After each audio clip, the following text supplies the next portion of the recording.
Jingle bells, I said jingle all the way. Hey, hey, it is too cool to rap and ride in that V8 reindeer sleigh. Jingle bells, I said jingle all the way. Hey, hey, it is too cool to rap and ride in that V8 reindeer sleigh. Jingle bells, I said jingle, jingle, jingle, jingle, jingle bells. Jingle bells, I said jingle, jingle, jingle, jingle, jingle bells. Welcome back to the Advent Calendar House, the official holiday podcast for people who remember Jingle Bell Rap from 1991. Both of you. I'm out-of-place freak Santa Claus who's still human in a world full of talking dogs, Mike Westfall. And joining me is the reason I know this exists, it's Chad Young. Hey, Chad. Ho, ho, yo? How you doing, Mike? Good talking to you again. Doing all right. This is one you recommended. I had never heard of this before and watched it by request for this show. Mm-hmm. And I took one look at the thumbnail image of this and was expecting it to be hot garbage. But I'm happy to say I was pleasantly surprised. This is a sweet little special and kind of a shame it's a one-off story, but how did you find this? Okay, so I think I actually told this story on the American Rabbit episode or another episode, but it's a little, fun story. I was driving down to Syracuse for a horror film fest about 4 or 5 years ago. And I needed to get out and stretch my feet, or stretch my legs, and I stopped at a little local thrift store. Mm-hmm. And I'm looking around, looking at VHS. I'm like, all right, nothing here. And then all of a sudden I see a tape that says Jingle Bell Rap in very bright, 90s, early 90s colors. And I had never heard of it. So I was just like, oh, okay, that's kind of cool, but I don't know if I want to waste the $1 on it. So from then on, it kind of bothered me, and I started kind of eating inside of me, eating at me. And I was just like, should have picked that tape up. I can't find any information on this, so I know it's got to be, obscure for a reason. And, from then on, I always remembered the cover, and I remembered the design and the name. But I had never seen it until today. Oh, you waited until today to watch it again. You know what? Honestly, and this is a little peek behind the curtain, it's just a ritual of mine. I like to watch the movies the day that I podcast, so I'm still fresh. Hey, that's a great way to go about it. Yeah. So here's the bit of background I found about this. Jingle Bell Rap aired in syndication in November 1991. It was produced by a company called Perennial Pictures, who also put out a bunch of other holiday specials I've never seen or heard of, unfortunately, including A Very Mirthworm Christmas. What? They have a series of these specials starring mirthworms. They look like worms, but not earthworms, but mirthworms. Mirthworms. They sound like a greeting card thing that they tried to, because that was around the time that the Care Bears really took off, so this company sounds exactly like the sort of company that's going to try and grab on to something, like try and create something like the Care Bears that they hope will take off, and then nothing seems to have ever taken off for them, unfortunately. But we have the Aliens First Christmas. Okay. Aliens First Christmas, which sadly doesn't appear to be about xenomorphs. No.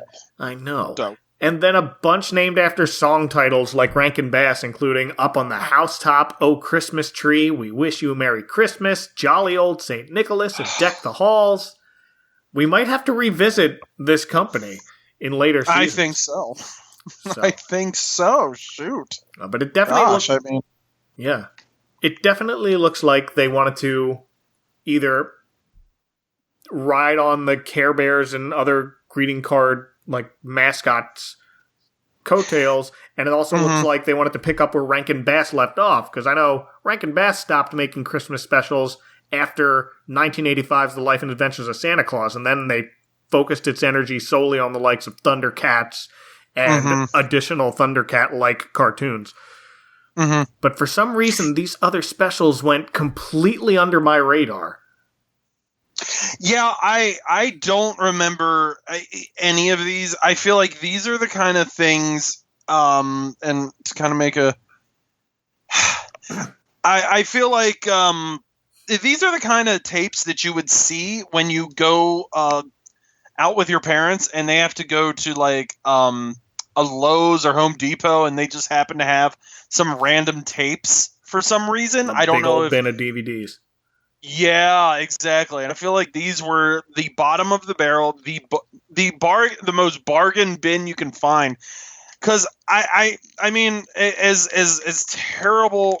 I'll save my feelings on it, but what you're saying is true. It kind of looks like they're trying to kind of create new characters, some new licenses and some new marketing and merchandising characters that they could probably make their own, and it just didn't take off. And these characters look so early 90s, and they look like characters you could see on like a cereal box or like a stuffed animal or a coloring book or like maybe I was going to say a McDonald's Happy Meal, but probably maybe Hardee's or Roy Rogers. There you go. Wow, Roy Rogers. I haven't had Roy Rogers in a long time, dude. Long time. The chicken is just unbelievable. Yeah. Oh, delicious. Oh my gosh. It tastes like remember it. It's been that long. Mike. It tastes like it tastes like a picnic, a community picnic in the early 90s during summer. Like this is the kind of fried chicken that would be that they'd have on the table. Oh man. Oh my gosh. Someday. Yeah, you know what? I know that they're probably I think they're in Maryland. I know that their headquarters are in Maryland. I know there's one in Pennsylvania around Allentown. So next time I'm headed up that way for any reason, I'll have to check it out. I think that that was discussed on this. I don't know if you've heard of this podcast. It's called TPIF. I believe you're right. I hear that I hear that they don't even stay on topic on that show. Yeah, well, neither do we. So yeah, no, we're talking about Roy Rogers in Allentown and another podcast. Surprise! It's another episode of the Advent Calendar. Well, Perennial Pictures still has a website. It doesn't look like it's been updated in maybe 10 years, but... Are you serious? It's out there. It's just perennialpictures.com, I believe. Now, when you say it's out there, is that the description, or are you just being... No, there is a Perennial Pictures website, perennialpictures.com. It just is very dusty. Oh, my. Yeah, there it is. Wait a minute. Wait a minute. Hold on. Time out. What did you discover?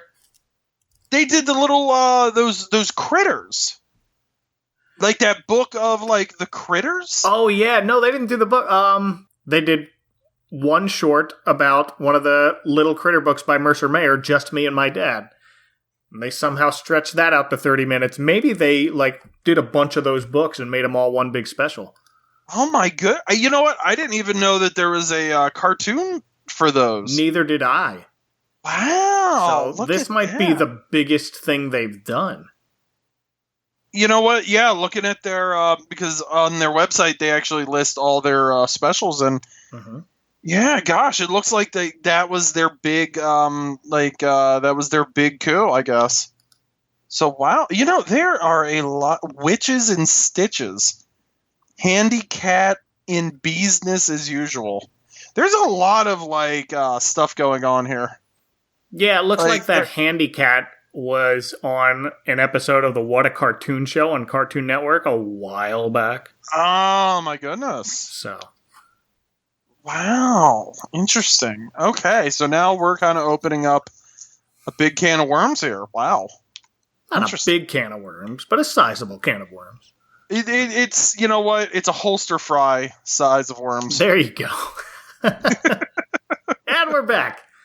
Yeah, we're back, ladies and gentlemen. So Perennial Pictures provides this synopsis of Jingle Bell Rap on its website. The K94 is a merry group of musical dogs that rap and rock their way through this colorful Christmas cartoon. In it, Fetch, Licks, Rollover, Bones, and Roxy journey back to their hometown for a special Christmas concert and a very special reunion for Rollover. Okay. It was Rollover? Is that how it was pronounced in the show, or was it Rollover? Oh, I didn't hear Rollover. I'm pretty sure it's Rollover. Okay. Because dogs. Yes. Okay. Yeah, that's going to be a common theme here. It's just like, this is a special starring dogs. Oh, yes. Please keep that in mind, ladies and gentlemen. We're going to come back to that quite a bit.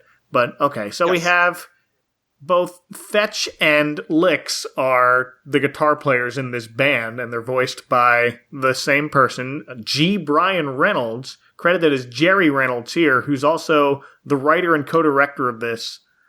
I'm not familiar with any of this voice cast, like I usually am on this podcast. But most of this cast appear to be key players in this Perennial Pictures family. So, Brian Reynolds here remains the president of the company. He's just dipping his hands in everything, and like, this is his passion project. This is his baby. Yep. It's almost kind of comparable to like Lou Scheimer in Filmation, where he wanted to keep it close knit, keep it in the family, so he relied on his wife and daughter. Mm-hmm. So yeah, I mean, I suppose I understand that. Yeah. I can't really hate on that, No, that's he fair. Wrote all the songs for this. I counted 3 original songs that we'll get into as we get to them. So Fetch appears to be the band's front dog. He's got dark glasses and what I wrote down in my notes is moosed up Uncle Jesse hair. Except he's very, very good. All that's missing is a piano and him singing Forever every time he gets into an argument with his girlfriend. Except he's a common household pet, so Fetch's hair looks more like Hector's from the Cadillac Cats now that I watch this again. Perfect, Hector. Doesn't talk like him, though. It's just regular... That's his regular voice. Can we... Well, okay, we'll get to the voice cast after you kind of introduce the rest of the characters, because I do want to touch on that. Okay, so we have Licks is... a long-haired, sandy-colored dog on guitar who sounds like a beetle. Mm-hmm. But he looks more like... He looks kind of like Roger Daltrey. Yeah, kind of. Yeah. Like a Roger Daltrey kind of deal. Yeah. And then Brian Reynolds' partner in this company is Russ Harris, who provides the voice of Bones, the drummer, who's Sam the sheepdog from Looney Tunes in a leather jacket. Yes, and the Brad Garrett character from Two Stupid Dogs as well. Oh, you're right. I think you might even be closer. I went Sam the Sheepdog, but he doesn't have that dark mat of hair over his eyes. It's more of a poof, so. Right, yeah. But you know what? I think that sheepdog, he's definitely got that like goofy kind of cartoonish sheepdog going on. So. Yeah, he's our big lunk of jokes. You know what? If this was done by the guys who did American Rabbit, he would have been voiced by Lorenzo Music. Yes, he would have. He would have eaten Garfield. He would have. Nice send back. We also have Rollover, our aforementioned star, basically voiced by Scott Tiring. Let's go with Tiring. He's a one-hit wonder. This is his only credit on IMDb. So no other Perennial Pictures projects. He just, I don't know, they must have just found a guy off the street, or he's just a dude they know. Or maybe it's a non-union guy and it turns out to be like Johnny Depp or someone.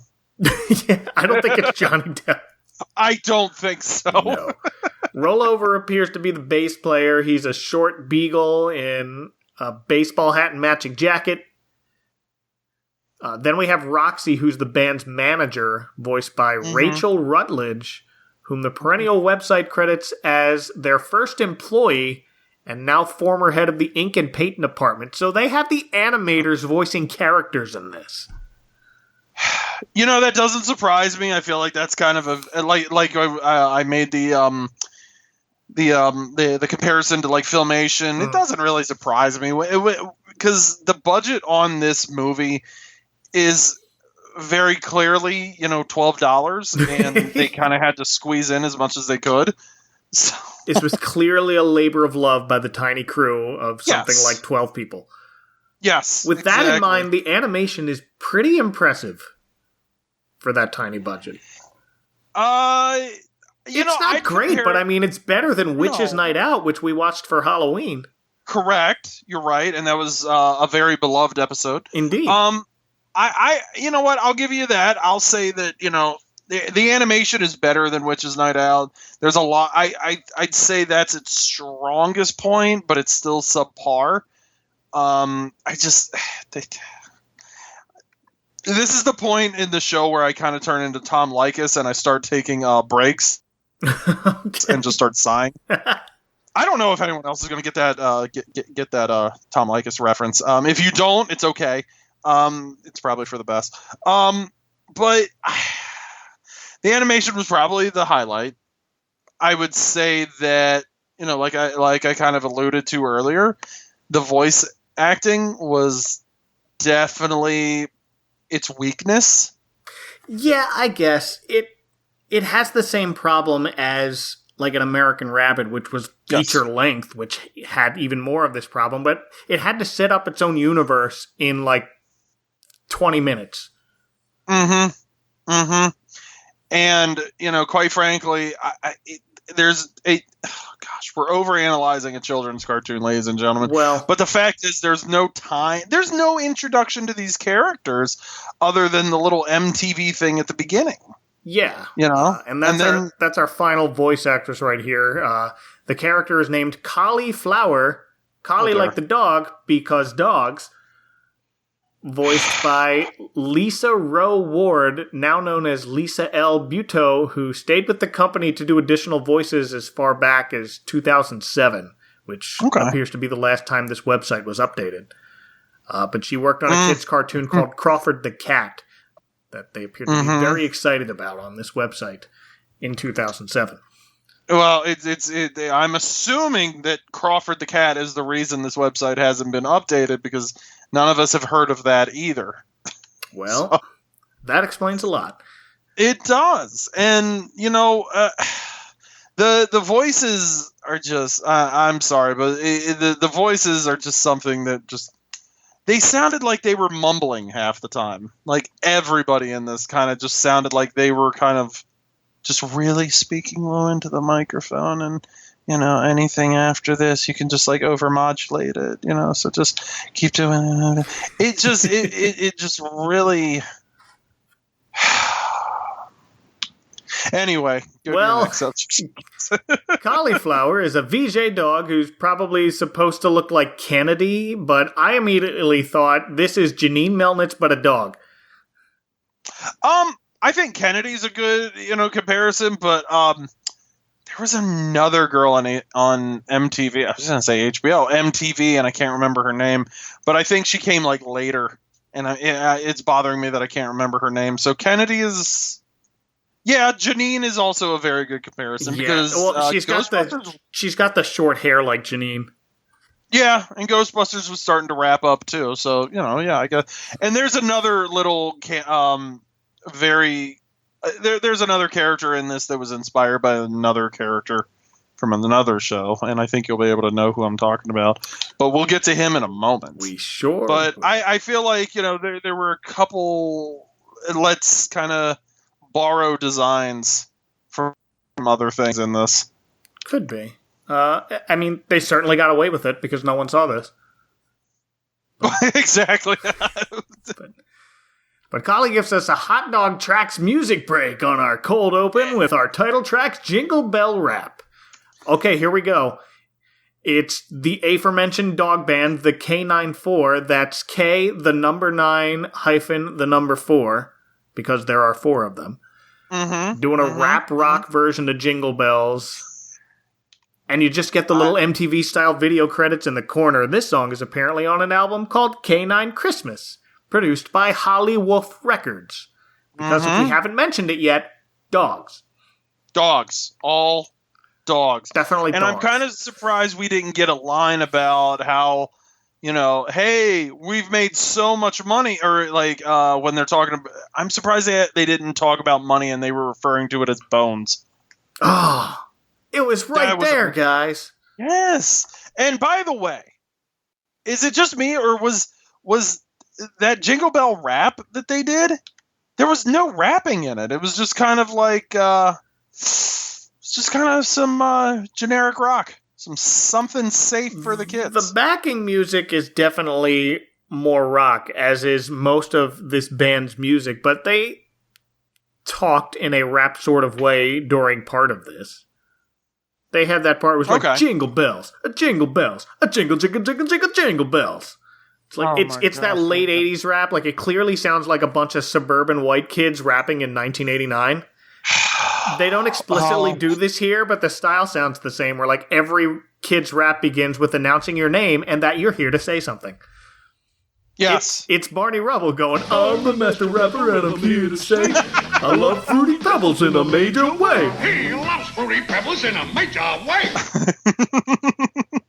Yeah, it reminds me of any time a sitcom had an old white guy trying to rap, and it really just looked like everyone's granddad was like kind of trying to figure out how to walk, like a Frankenstein deal. It's funny because the nerdy guy said, word to your mother. That's right. Well, Kali explains in her news break that fans are going to any lengths to get close to their favorite star, and we see a stalker fan hiding inside a giant Christmas present, and the whole band picks it up and throws it out the dressing room. This isn't even plot. This is just an introduction to the band to kind of explain the story in 30 seconds, that the K94 have a big Christmas Eve benefit concert planned in their hometown of Barkersville. That's in West Virginia, right? Dogs. They end the news break before they go into the actual opening credits by announcing what's coming up next, and it's the most 1990 animal/music pun I've ever heard. Mew Cats on the Dock, here on Hot Dog Tracks. Mew Cats on the Dock. We never hear about that again. That's just a joke they threw in there before they actually start this story. Of note, the S in cats is a $. And what did she even say? Really? They're cats. Oh yeah, they're like, what are they doing on here? They're cats! But right after the credits, we jump right to the band on the road in the big old tour van with their name on the side of it. It looks like it might be a tour bus, but to me it looked like the Gadget Mobile. Yeah, it looked like either that or a garbage truck to me, kind of, in a way. It had that like sharp angle like a garbage truck. Oh man. Mm-hmm. Well, let's get to the driver, who's Arfer. That's Arfer with an F, because again, to reiterate, dogs. Okay, so I do have something to say. Did you notice how Arfer kind of sounds like a Vince McMahon? Hey, you guys gonna get me a Christmas present this year? I didn't, but you're not wrong. He kind of had a Vince McMahon-ish kind of like, all right, guys, we gotta get this done. We gotta get this done now. Oh, okay. He sounds like Mr. McMahon. Mr. McMahon, I'm thinking this is 1990, so I'm thinking like happy announcer Vince McMahon, because I was a dumb kid and had no idea that he ran the company. Well, kind of. He kind of had that excitable Vince McMahon voice. Oh, yeah. I know what you're talking about. A little. But I feel like there was a mixture of somewhat of a Vince McMahon in there. Wow. I want to sing in the band and I'm driving your van. I love it. Look at them. They're dogs. Maybe they were trying to do McGruff. Oh, man. Oh, now, okay. All right. Driver wants to sing in a band. He doesn't even get a credit in the cast on the company's official website, so who knows who's voicing this character. But everyone in the band, along with Roxy, their agent, is sitting around telling stories about their childhood Christmases, except Rollover, who's sitting in the back quietly and sadly looking out the window. And they ask him about Christmas memories with his dad, and there we have Chekhov's estranged parent, kids. Mm-hmm. Ooh, nice. But the rest of the group is concerned that he clams up every time they ask him about Christmas. So There's our plot in 60 seconds. There you go. Ladies and gentlemen, thank you for joining us tonight. Oh, wait, we're not. We're the Cult Film Club, and good night. Thank you for listening to Down the Rabbit Hole. I'm your host, Jeej. Thank you. Oh, wait. Good morning. Good morning. But we then fade to downtown Barkersville, where everyone's getting ready for the big sold-out concert on a nearly ground-level stage in what looks like a tiny park in the town square. Oh, for crying out loud. This is just incredible. It's all right. Incredible. But there's a large snow-covered tree directly behind the stage, so that's pretty. So they're trying to... It's the hometown boys. It is, yeah. Sweet little They're showing support. They're showing some love. Good for them. So now Roxy has to hold auditions for Santa Claus for the show's tree lighting ceremony, and they're all terrible. Oh, atrocious. It's just, absolutely terrible. Because they're all caricatures of characters that aren't really recognizable characters. It's just, they're all saying ho, ho, ho, but not as Santa. Ho, ho, ho, ho, ho. No. I hate auditions. Next! Ho, ho, ho. I don't think so. No. Like as a character of nothing. Just terrible. Like this is, I mean, I know that we're only like 12 seconds into the special, but this is where it starts to fall apart. Really? With the Santas? No. Oh, I was just saying 12 seconds in general. But, you know, with the Santas, here's the thing, is this turns into your typical sitcom montage. You see the people, you know, holding the auditions, like getting tired, and they're like, oh, do you believe this? Oh, yeah, that's boy. Roxy the whole time, and she cranks that up to 11, just her annoyance, where she's just like, next! It's so ridiculous. All that is happening while the band is practicing backstage, and they're playing a song which has no rap in it, so it's just the one Jingle Bell Rap. Mm-hmm. That's the title of this special. It's almost punk rock, but not quite.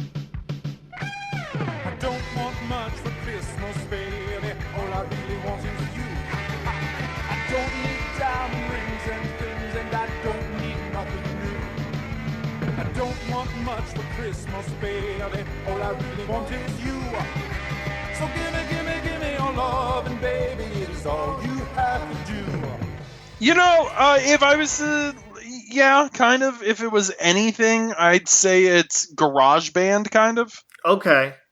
Yeah, I could absolutely hear like a garage band covering it, or like some like it's like a late 90s punk band doing a cover for a cover comp. Like a Strokes or something. The Hives.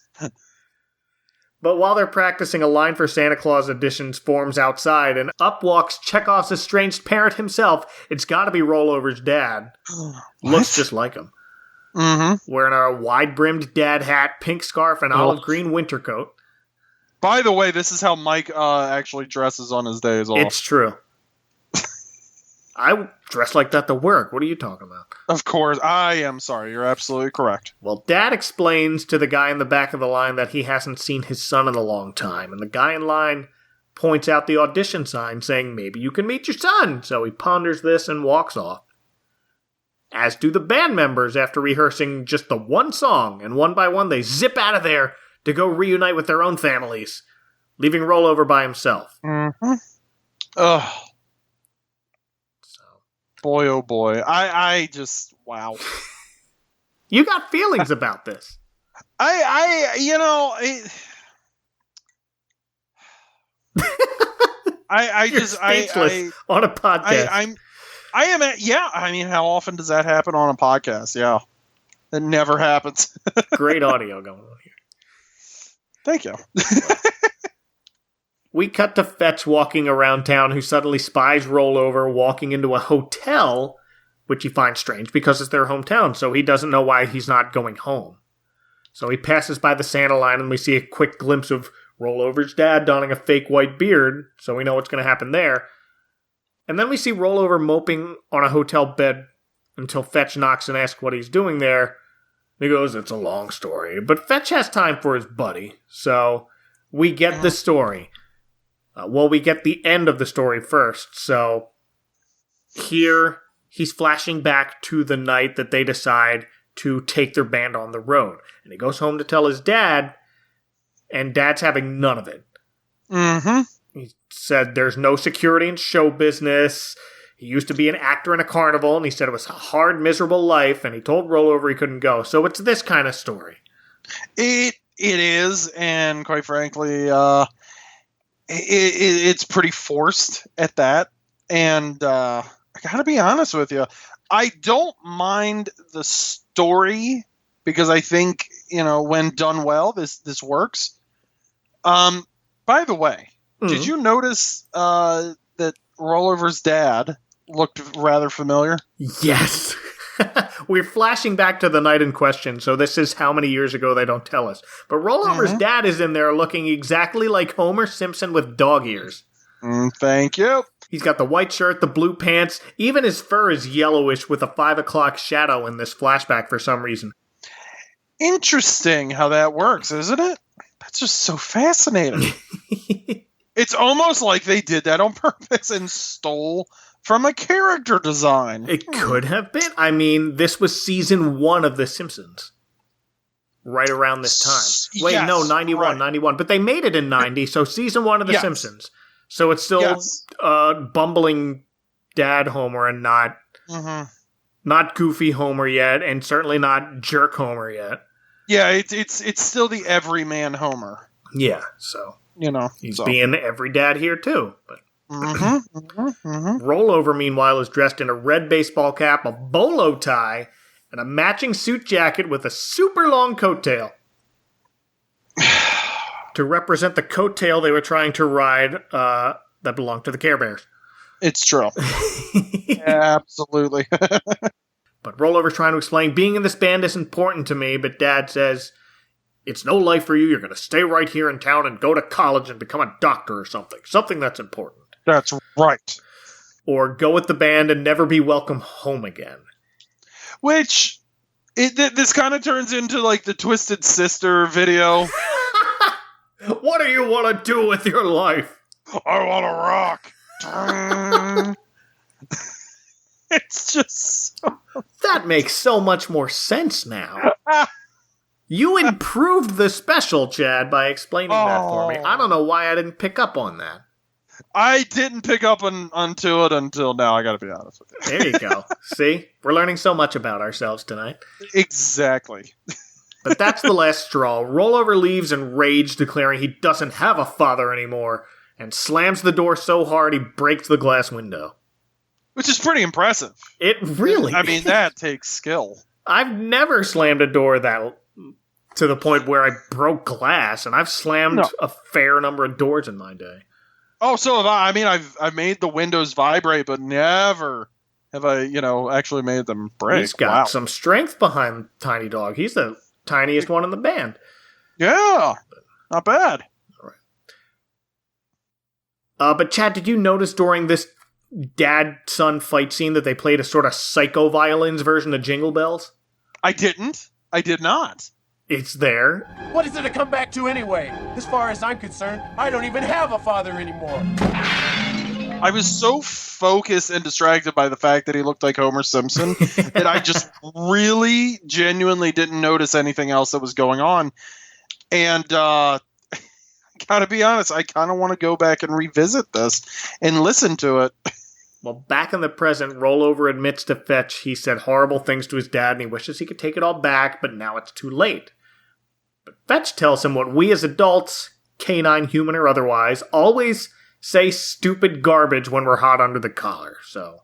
Yup. Again, collar, dog. Ouch. Dog. And he also tells Rollover he's one of the lucky ones because he's got a chance to fix his problem before it's too late. I'm glad they didn't go there. They kind of go there, but they didn't go there. It's just like, you don't want to stay angry and this be the last thing you say to him before he's gone forever. It's true, but it gets a little shoehorned and corny. It is, but they stretch out this conversation to a lot of he won't listen, you won't know until you try, and I get it. It's like the special's now getting the vibe of an after-school type of Christmas special. Absolutely. And I as we talk about it, I mean, the story's good. It's a nice holiday. Well, we're not done yet, but it's a nice little holiday story so far. I'm on board so far. But Chad, I don't know if you have a relation like this with anyone. I don't with my parents, but I had a good friend stop speaking to me when I was a teenager because I'd become a full of myself idiot drama queen. I'm still that now, but only slightly less full of myself, but I apologize. Nonsense. Nonsense. It's true. I think we've all been here. I think we've all had that friend or, even a family member that we've, kind of had this, I think this is a relatable thing, so. But, I mean, not with my dad, but. Well, yeah, I mean, there are people out there who have this, but. Sure. Oh, absolutely. I'm not downplaying that at all. Oh, no. I don't want anyone to think that I'm, making light of that. It's just, it's kind of done in a corny kind of way. So. Yeah. But I apologized and we're good friends again, so happy ending here. Good. Yay. That's great news. I'm, honestly, sidetrack, I'm totally big on closure. So I always like to, eventually, wrap that stuff up as well. So there you go. Yeah. So that's always been pretty important to me. That was a long time ago. That was like 20 years ago, but hey. Yeah. Still going strong. Stuck with you, though. Stuck with you.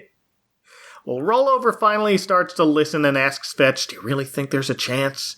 And Fetch replies, hey, magic things happen on Christmas Eve, in his very Uncle Jesse way.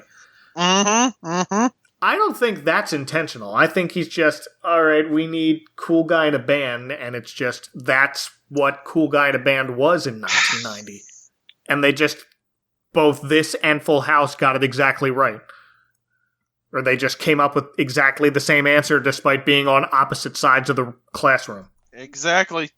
And honestly, as much crap as I give Full House, and, honestly, Uncle Jesse was a pretty cool dude.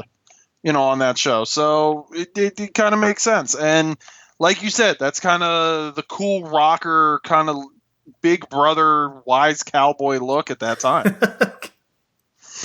Wise cowboy. I don't know why I never made... You're not wrong. I actually have to credit that to our buddy and my TPIF co-host, Tommy Coombs. He actually explained it as... one time, the wise cowboy definition is like Dylan in the last few seasons of 90210, where all he does is like sit around and give like wise advice. So that's kind of what this was. So in the 80s, it was a janitor. In the 90s, it was a cowboy. Yeah, just hanging out in a leather jacket with a pompadour, and that's kind of what the 90s was all about, kids. There you go. And meanwhile, back at Santa auditions, everyone's still terrible. Ho, ho, ho, darling. Hello, you little beasts. I mean, you darling little children. Yep. Just atrocious. Until we finally get to Rollover's dad, who is, of course, pitch perfect. Ho, ho, ho! Merry Christmas to all, and to all a good night. And Roxy's relieved. The others had made her just audibly groan and scream next to each one, but here she comes up to our mystery auditioner and starts kissing him on the face. She's so alleviated.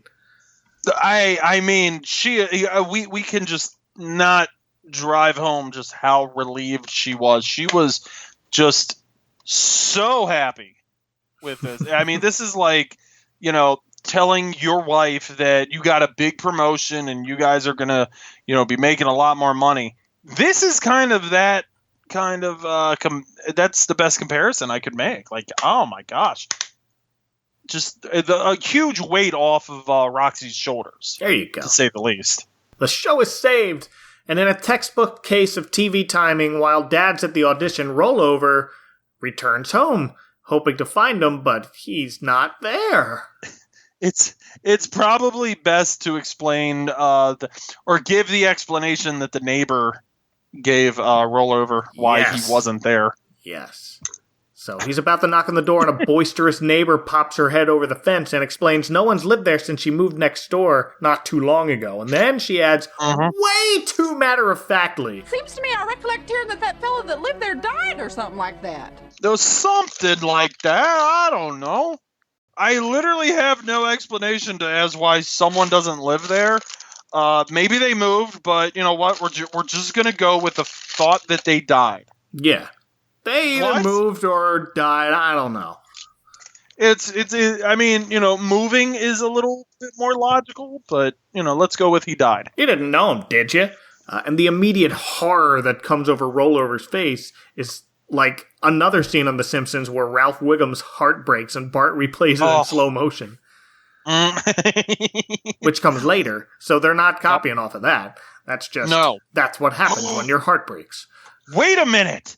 What if The Simpsons produced... Whoa, wait a minute. What if they saw this and they were like, yo, they ripped off Homer, so we're going to show them who's boss, and we're going to rip off this... And now they're even? I'd say so. In my weird world, sure. I mean, this had the humor of like a season 28 Simpsons episode. Oh, wait, okay, time out. Whoa. Let's back up the trolley. This is not a rabbit hole I was expecting to go down, but here we are. That's copyrighted, and you know that the folks at Nerd Lunch own that. So here's the deal. This came out in 1991. Let's do the math for a second, okay? Okay. You just said that this is like a season 28 Simpsons sense of humor, right? So season 28 was 2016, I guess. Okay. So that's a good 25-year span. If you were a kid in 1991 and like say you were like maybe 6, 7, whatever, you're of age that you could technically be on the Simpsons writing staff. Oh, I guess. Point. Huh. These are the things that I reach for as we discuss, ladies and gentlemen. There you go. Like the one other person who's seen Jingle Bell Rap had a light bulb moment in his head. It's just like, I have this faint memory of something, and I'm going to use this sort of humor. It's like Chance Raspberry just came up with, he was like, yes, I know this. I've seen this special as, we can use this sense of humor. Let's do it. By the way, I'm a huge fan of Chance Raspberry, so that's I think he's the first name to come to mind. Well, we turn from a built-in commercial break to Roxy reassuring her now decked out in full suit Santa Claus that he'll be great for the tree lighting ceremony. But first, the concert's about to begin, and Fetch slowly enters the spotlight for a slow, sad ballad about remembering Christmas time in my hometown. I remember Christmas time in my hometown. Hey, you know, it's Christmas. We need to remember the kids. Here's a song about remembering the kids. You can see, like, Donnie Wahlberg singing This One's for the Children, girl, like on this corner of the stage. It's Christmas time, girl. It is.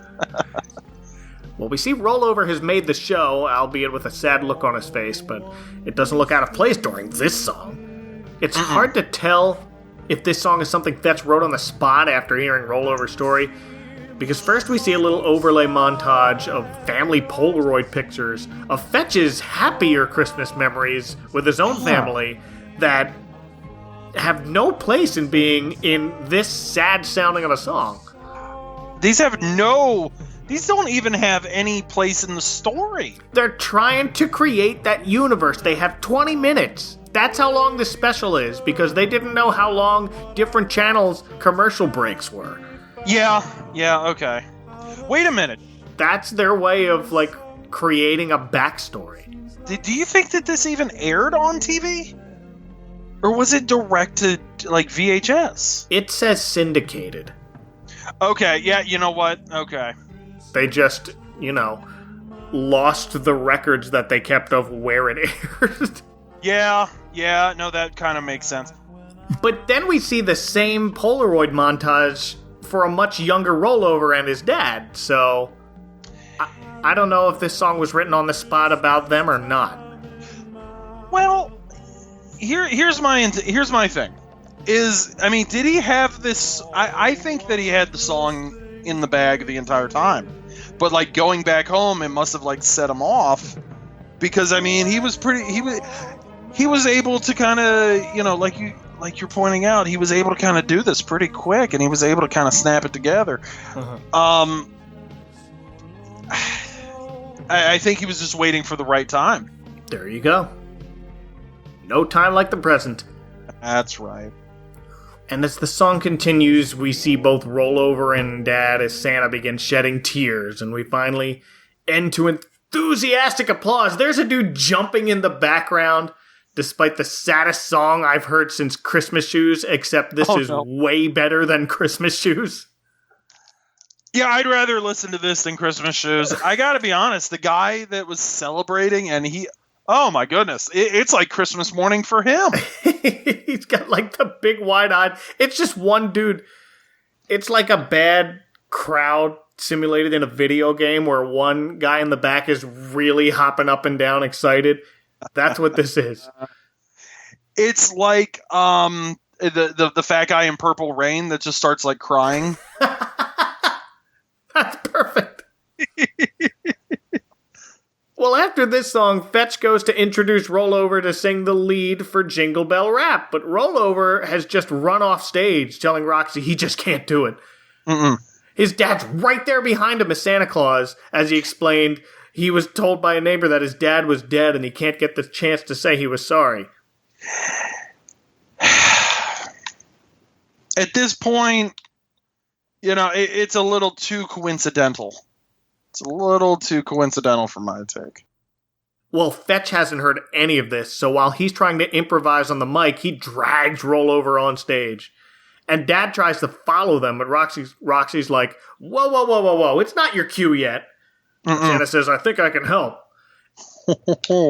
And all he does is go out there, gives the crowd a ho, and then whispers to Rollover, Merry Christmas, son. And that's it. That's how it's revealed. Just Merry Christmas, son. Hey, how are you? How you doing? It's me, your dad. I was here the entire time. Hey, everybody! Merry Christmas! Hey, son. Hey! Hey, I'm about to resolve this entire show in a tiny whisper. Yes. There is another part that we left out. Oh, what? What did I miss? We left out the fact that Rollover tells the drummer, hey, don't get cute. No, that comes later. Oh, that does? That comes at the end, because he was just, it comes during the tree lighting. Oh my gosh, you're right. I'm all out of order. No, we're good. We're good. So sorry. No. Well, the special doesn't help. Because, again, they just wrapped up an entire plot with a tiny little whisper, Merry Christmas, son. Mm-hmm. And it's Dad? Dad? Dad? Dad! It's my dad! Santa Claus is my dad! My dad is Santa Claus! Hey, everybody, this is my dad! He's like, Dad is Santa Claus! My dad is Santa Claus! It's just my heart through 3 sizes, and it's just, I'm sorry, special. That's essentially it. It just kind of turned into, whoops. We kind of ran out of ideas at this point. I don't know if they ran out of ideas or just ran out of time. Between, this scene and that weird Morrissey song that Rollover was singing, I gotta tell you, I think that they were kind of just grasping at straws. Could be. Yeah, but just hodgepodge. Yeah. But Dad tells him, Dad explains, I didn't die, I just moved. Oh. Chad, what happened here? I don't have an answer. I didn't die. I just moved. What? Then why didn't you what? Well, they weren't talking to each other. I understand why, but it was just... That's just a funny way to explain, I'm fine, everything's great. I didn't die. I just moved. Suckers! Yes. Well, of course, both apologize to each other, and Dad tells Rollover he's very proud of him. It's very cartoon makeup scene. It's very late 80s, early 90s sitcom. Yeah. I keep going back to Full House, but it's very get in here. No, yeah, it is. But I think it's It works. It works right here. It really does. It really does. But Dad tells Rollover he's very proud of him, something I tell my kids all the time when they earn it. They gotta earn it. You gotta earn it. They do, but it's sort of a fine line between don't overpraise your kids for every little thing and never go to bed angry, which is what this special's trying to avoid. Absolutely, which I think is a good message, especially for kids. And I think, again, that it has a good story. It's just so much is crammed into one thing. Like, this would be a Christmas episode of a series. It wouldn't be a one-shot. Yeah. You know, that would have worked. This whole plot would have worked so much better with an already established character from some show. Oh, man. And I feel like, there were, we keep going back to sitcoms, but I feel like that there were sitcoms that did just this exact storyline. And I don't know. Or some variation of it, but... Yep, pretty much. That's all right. It works as well as it's going to work with the situation here. Yes. They're trying to establish characters. They're trying to put out this Christmas special, and it's a heartwarming little thing that we've come up with here. Yes, exactly. And you know what? Just wrapped up kind of early. Yeah, it really did. Like this, you know what? If they had been given more time for this special, and it was like maybe, an hour-long special, I think it would have played out better. But I'm going to be 100% with you. This was a special that I was just like, I've waited this long to see it. Maybe I should have just, let the mystery envelop itself and just, stay where it was. Wow. After our heartwarming kind of wrapped up early but who cares reunion, we get to our main event, the Jingle Bell Rap itself. The draw. Yes. This is the story of a band in a broken down truck. We were late for a gig, we were down on our luck. When wet to our double ticket, people should appear, but this funky old man and his present reindeer. But as the song begins, we hard cut to them performing it in the music video. Because first you see Rollover rapping the lyrics while he's holding the guitar like he's on the stage there, and then seconds later you see him and the band off to the side making shocked faces at actual Santa Claus, who, according to the song, gives the band a lift on his sleigh after their van breaks down. What? So that's fine. That's a very 1990 Christmas song. Hey, Santa. The band broke down. We're gonna get a ride from Santa. I'm surprised that wasn't on the New Kids on the Block Christmas album. Okay, I have a debate with my friend. Was there a song where like Santa is like singing, or like the New Kids are like, Santa fell down and burned his butt and stuff like that? Yeah, it's part of Funky Funky Christmas. There we go, Funky Funky Christmas. I couldn't remember the darn song. Oh, you couldn't remember the name. Okay, I thought you were thinking it might have been some other song on the album there. Yes! No, that's definitely part of Funky Funky Christmas. Sneaking downstairs on Christmas Eve, I saw a sight that you just wouldn't believe. Say, Nick, by the fireplace, dusting up his booty with a frown on his face. He said, hey, I said, what? He said, you, I said, what? He said, you left the fire burning and I burnt my box. So now I've learned, you've got to turn the fireplace down so Santa won't get burned. Isn't that the song that they did with Arsenio Hall and they had him like rap? Possibly? It is! It is! They went on the Arsenio Hall show and they roped Arsenio into singing or rapping with them. And he didn't do a terrible job. He's Arsenio, so I mean, he should probably stick to just, what he's doing. If that doesn't belong on everybody's Christmas playlist, I don't know what does. You guys are hopeless if that's not on your Christmas playlist. But language. Thank you. I apologize. His tushy. The word of Beverly Goldberg. But that was just a hard cut to the video, and I didn't understand what was going on there. Yeah, I mean, it's a little unusual that they decided to use that. I still don't get it, but God bless them. Okay, aside from that confusing hard cut, I feel the need to point out here, despite everyone in the band being dogs, Santa is human. He's the only human in this special. Correct. and they don't show the mother. I wonder if there was, maybe there was a troubled household. Maybe there was a divorce that, wait a minute. Oh, what do you got? Okay. Either the mom died or the mom and dad divorced. And we were going to learn about that later on if this became a series or a successful franchise. Could be. And that's what, kind of helped lead to the argument between Rollover and his dad. Could be. I mean, mounting pressure. I mean, let's be fair. All right. Because that doesn't seem like just a one-time, argument between father and son. Like, I'd have to imagine that there's a lot more to that argument than what we saw. Well, yeah, we came in the middle of that argument, so there had to have been. And that normally if, the mother was in the picture, I mean, both parents would, kind of be there for that discussion or argument as it was. And I don't see the mom anywhere around here. So I'm assuming that, maybe a divorce or sadly a death. No, this is the happy ending. With the rap. The rap has that same storytelling rap vibe as like the Fat Boys and early Fresh Prince, except, bad. Bad. Dogs. But dogs. But we end with Santa, Rollover's dad is Santa, not out-of-place freak human Santa. Mm-hmm. Flipping the comically large switch to light the Christmas tree. That's when we have Bones come in. How about a little drum roll, Bones? What do you want me to roll it to? Don't be cute, Bones.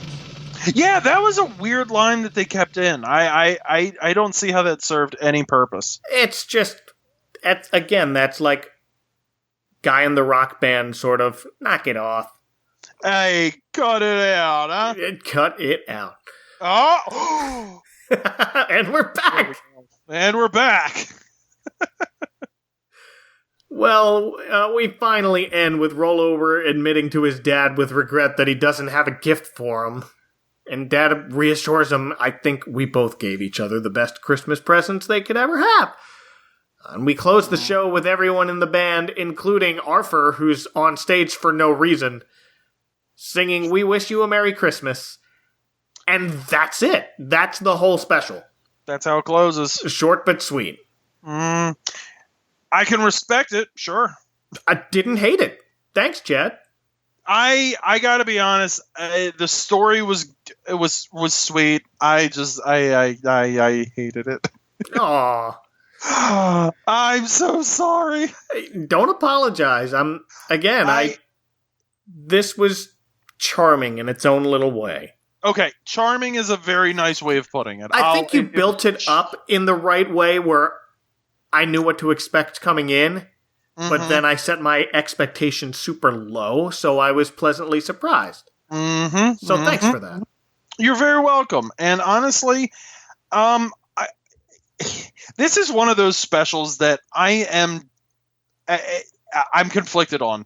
I joked earlier that I'm not surprised that a lot of people don't remember this, but at the same time, I'm kind of surprised we've never seen or heard like anyone drop a reference to it on Twitter or, on Facebook. And because I feel like someone out there would be like, oh yeah, this is totally the special we'd watch or, something like that. Yeah, it's not like a lot of other things we've done on this show. We did Witches Night Out back in Halloween. There's an episode we did a few days ago on 'Twas the Night Before Christmas. That's the Mouse Christmas cartoon. Mm-hmm. Like, they all have those niches, but they all got played and played and played on channels like the Disney Channel. Mm-hmm. Whereas I've never seen this before, so I think it was just they didn't shop it around enough or something. Because Disney would have played this. Disney, oh gosh, yes, they would have. Oh, they would have hopped at this opportunity. Are you kidding? It's just like, all right, we got filler. Bring it on in. Sure, we got a card. You know what? Do you remember in the mid to late '90s when Cartoon Network would kind of do their what is it? Their Halloween or not Halloween? Excuse me. They're like Christmas marathons, and they would just do random. Yeah, this totally would have been in that wheelhouse, I feel like. I wonder if it did, except it was at like 2 a.m, so I never saw it.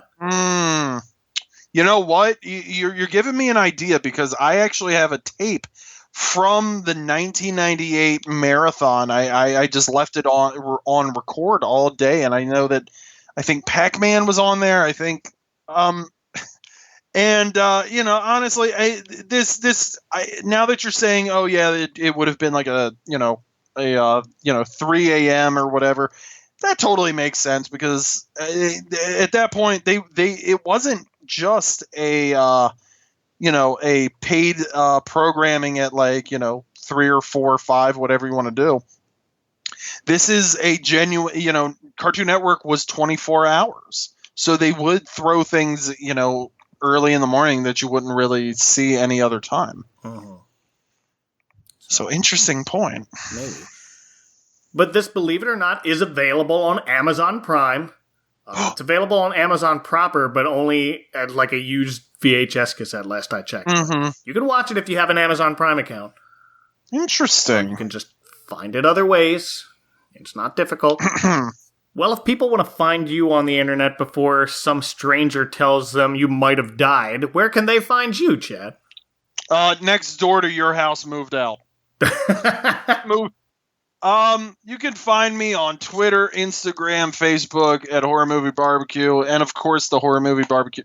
I'm sorry, horrormoviebarbecue.com. I messed up my own website. Oh, that's almost as embarrassing as the time I accidentally called our friend CT Pax. Oh my gosh! Oh, I'm just not winning. But yeah, come on by. It's going to be a fun Christmas season on the blog, and I'm sure I'm going to have plenty of my pet monster Christmas photos to post on Twitter. You can fit in the Santa hat. Oh, sure. Absolutely. Perfect. Chad, thank you for recommending this. It was a fun watch. You know what? I'm glad that we got to watch this. I'm glad that we got to cover this, and thank you so much for having me on. It's always a pleasure to sit here and prop my feet up on the ottoman here in the Advent Calendar house. So, thank you.